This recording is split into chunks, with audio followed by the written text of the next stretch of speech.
ये हमें इस प्रक्रिया के बारे में बताती है कि उक्त जो अधिकार है हमें किस रूप में मिलते हैं।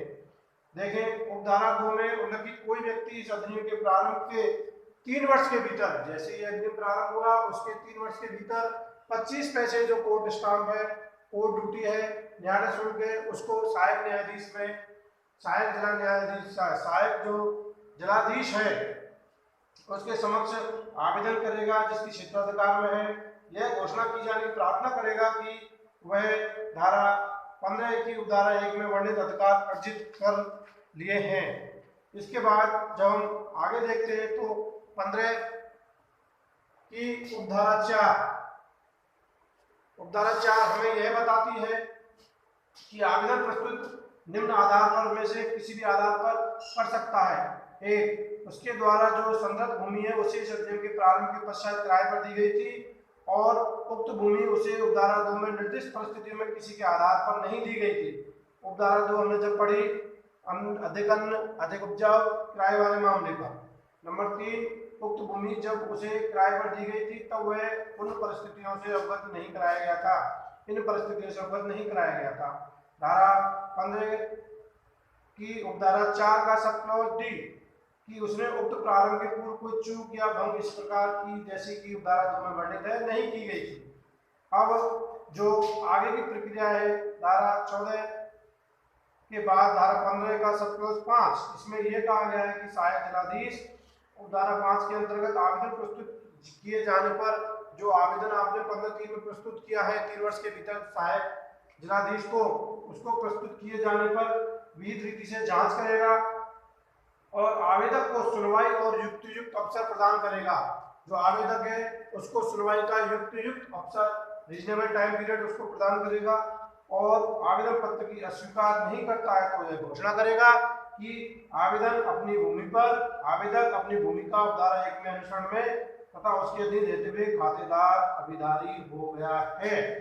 नोट, इस अधिनियम के प्रारंभ के समय बंधकी के रूप में भूमि पर कब्जा धारण करने वाला, इस अधिनियम के प्रारंभ के समय बंधक के रूप में भूमि पर कब्जा धारण करने वाला व्यक्ति खातेदारी अभिधारों का अर्जन नहीं कर सकता।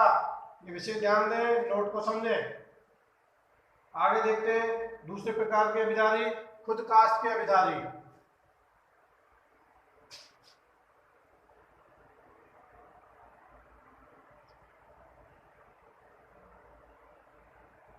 खुद कास्ट अभिधारी, इसके बारे में जब हम पढ़ते हैं तो धारा 16(1) में इसके बारे में वर्णन किया गया है।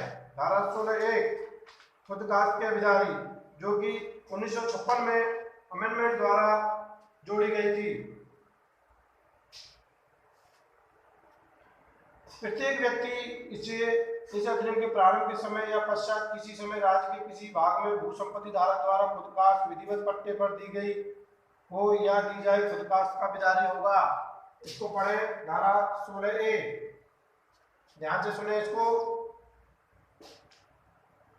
प्रत्येक व्यक्ति जिसे इस अधिनियम के प्रारंभ के समय या बाद में किसी समय राज्य के किसी भाग में भू संपत्ति धारक द्वारा खुद कास्ट विधिवत पट्टे पर दे दी जाए तो वह खुद कास्ट का अभिधारी होगा, परंतु भू संपत्ति धारक के अपनी खुद कास्ट का धारा 13 के अधीन अभिधारी बन जाने पर उक्त खुद कास्ट का अभिधारी शिकमी अभिधारी हो जाएगा और उक्त खातेदार अभिधारी के अधीन उससे लेकर भूमि धारण करेगा। खुद कास्ट के अभिधारी जिनको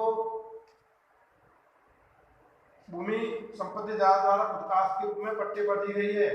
आगे हम बात करते हैं धारा 17 गैर खातेदार अभिधारी।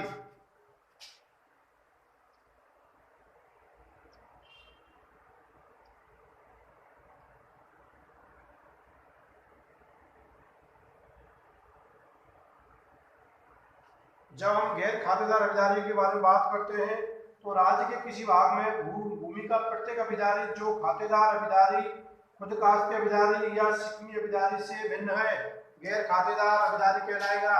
खुद कास्ट अभिधारी खातेदार या शिकमी खातेदार से भिन्न है वह गैर खातेदार अभिधारी धारा 17 के तहत कहलाएगा। निम्नांकित अभिधारियों से भिन्न मतलब खातेदार अभिधारी, खुद कास्ट के अभिधारी और शिकमी अभिधारी।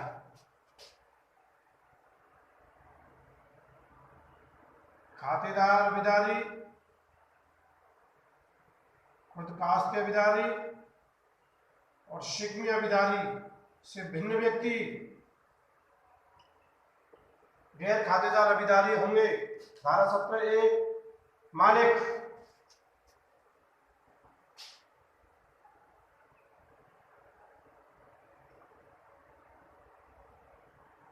मालिक बोर्ड पे जैसे देख रहे हैं मालिक, अभिदारी के भाग में हम देखते हैं मालिक। मालिक कौन? धारा 17A प्रत्येक जमींदार या विश्वेदार जिसकी भू संपत्ति राजस्थान जमींदारी तथा विश्वेदार अधिनियम 1959 के अंतर्गत राज्य सरकार में निहित है। इस अधिनियम की धारा 29 के अंतर्गत उक्त निहित तारीख से अधिवास की खुदकास्ट भूमि के संबंध में मालिक होगा। आगे इसी को हम देखते हैं तो धारा 16 हमें यह बताती है कि जिनमें खातेदारी अधिकार उपलब्ध नहीं होते,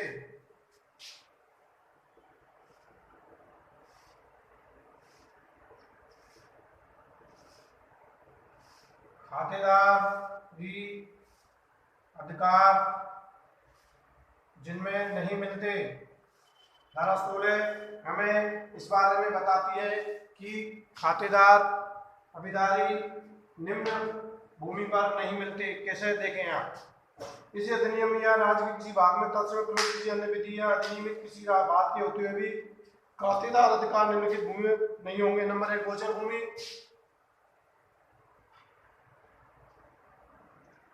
गोचर भूमि में खातेदार अधिकार नहीं होंगे।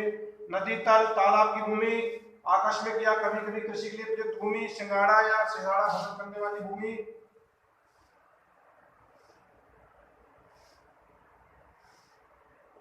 सिंगाड़ा भूमि,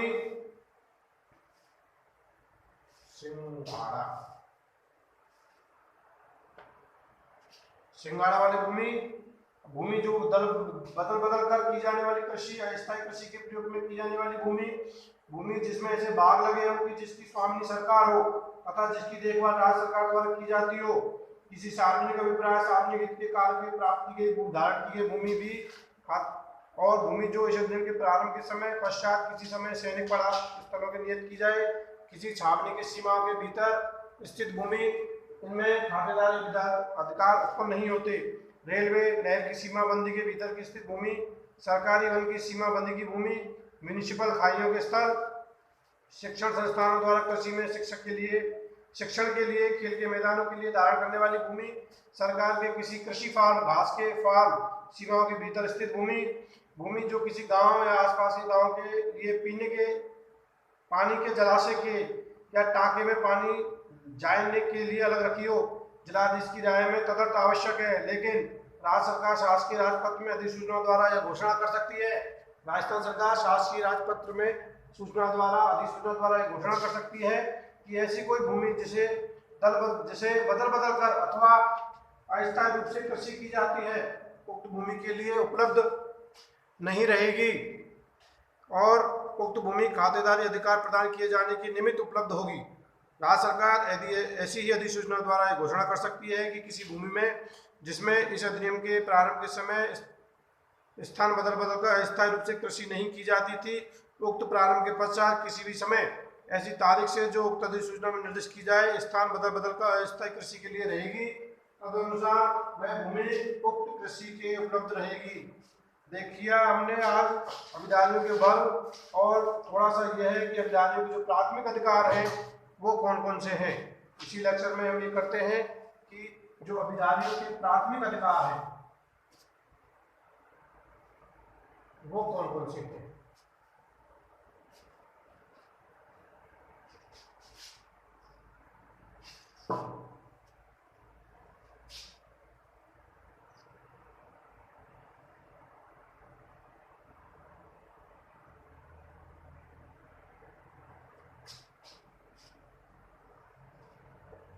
अभिदारियों के जो प्राथमिक अधिकार है, धारा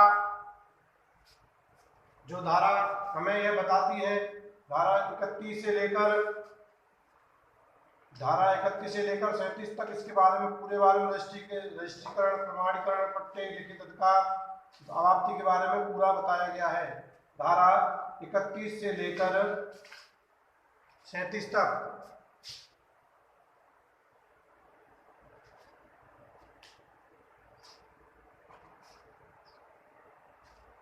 निवास के लिए मकान हेतु स्थान का अधिकार।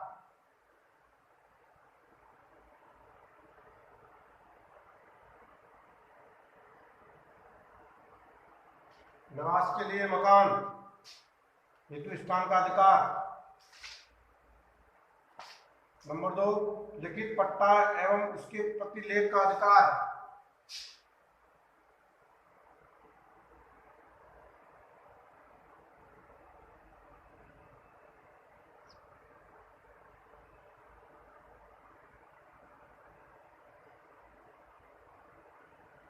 लिखित पट्टा एवं उसके प्रतिलेख का अधिकार। नंबर 3, पट्टों के रजिस्ट्रीकरण के स्थान पर प्रमाणीकरण कराने का अधिकार।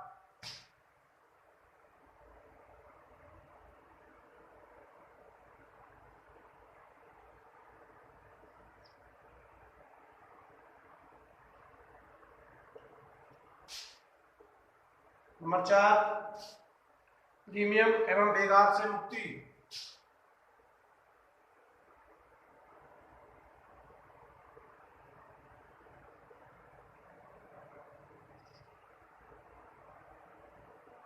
प्रीमियम एवं बेगार से मुक्ति। आगे देखें, लगान से भिन्न संदाय से मुक्ति। जो लगान है उसके अलावा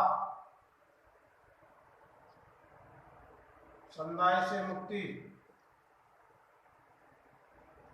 लगान से भिन्न संदाय से सामग्री का उपयोग करने का अधिकार। सामग्री का उपयोग करने का अधिकार।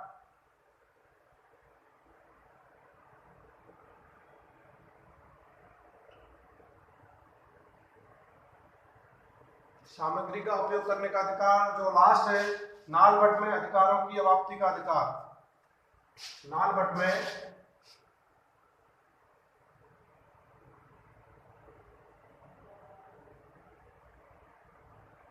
में अवाप्ति का अधिकार। धारा 31,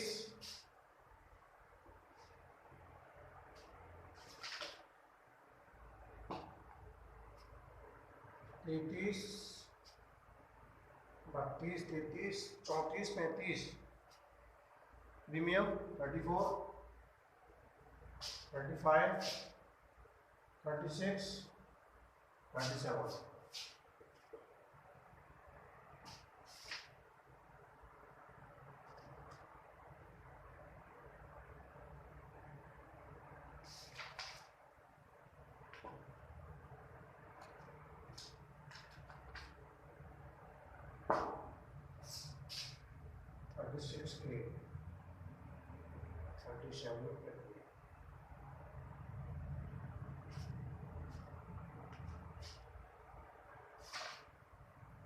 न्यायालय की प्रक्रिया द्वारा जब्ती, कुर्की तथा विक्रय पर रोक। भूमि क्षेत्र में अभिधारी के अधिकार। किसी सिविल न्यायालय की प्रक्रिया से जब्त, कुर्क या विक्रय नहीं किए जाएंगे। धारा 37, प्रक्रिया, जब्ती और कुर्की पर रोक। इस तरह हमने राजस्थान काश्तकारी अधिनियम के अधिकारियों के वर्ग और उनके कुछ राइट्स आज के लेक्चर में पढ़े। इससे आगे